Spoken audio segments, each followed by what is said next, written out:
আসসালামু আলাইকুম। আপনারা তো সবাই চালক, তাই না? তো আমরা এবার ঈদ স্পেশাল সার্ভিস এর জন্য আমরা একটা বার্তা, আপনারা কিভাবে গাড়ি চালাবেন। তো আসলে আমরা চালকরা যখন গাড়ি চালাই, হানিফ, শ্যামলী, এগুলি টিপ নিয়ে নামাই দিয়ে আবার কি করে চলে আসে, টিপ নিয়ে নামাই দিয়া আবার চলে আসে, দ্রুত চলে যায়। একটা গাড়িকে বাউলি দিয়ে যায়, একটা মানুষ মেরে যায়, তার খুব দ্রুত যায়। এটা কিন্তু করা উচিত না। আমরা যে কাজটা করব সেই কাজটা হচ্ছে, প্রথমত আমাদের গাড়িটাকে স্বয়ংসম্পূর্ণভাবে আমরা চেক দিব, স্বয়ংসম্পূর্ণভাবে। এবং আমি যদি অসুস্থ থাকি, এই ঈদে আমরা গাড়ি চালাবো না। আমি যদি সম্পূর্ণ ফিট থাকি তাহলে আর আমার গাড়িটাকে চেক দিব। আর রানিং অবস্থায় আমরা ভালো খাবার খাবো। যে খাবারগুলি অলসতা আসে, সেই খাবারগুলি আমরা কি করব? পরিহার করব।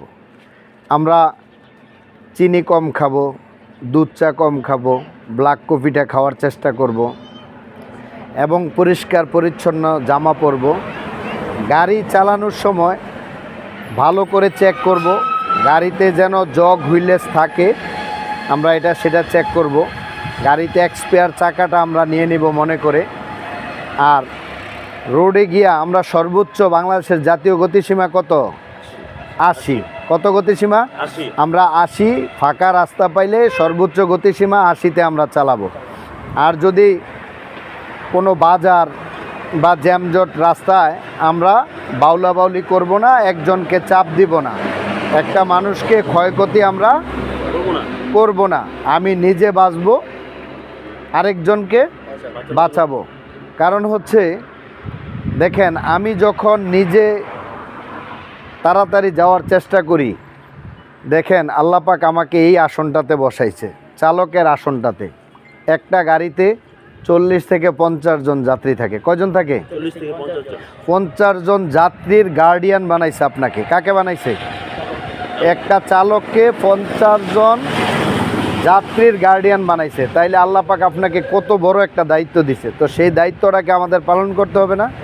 অবশ্যই। তাহলে আমাদেরকে, আর সব সময় মনে রাখবেন, আমরা মোবাইল ফোন ইউজ করব না। মোবাইল ফোন, গাড়ি চালানোর সময় মোবাইল ফোন ইউজ করব না। আমরা নেশাদ্রব্য আমরা পরিহার করব, এটাকে আমরা গ্রহণ করব না। মনে থাকবে তো? সব সময় ইনশাল্লাহ মনে রাখবেন যে আমরা গাড়ি চালানোর সময় আমি নিজে সুস্থ থাকতে হবে, আমার গাড়িটা ফিট থাকতে হবে। আমি চেক ছাড়া, কমপ্লিট চেক ছাড়া গাড়িটাকে কী করব না? বাহির করব না। মনে থাকবে? আসসালামু আলাইকুম।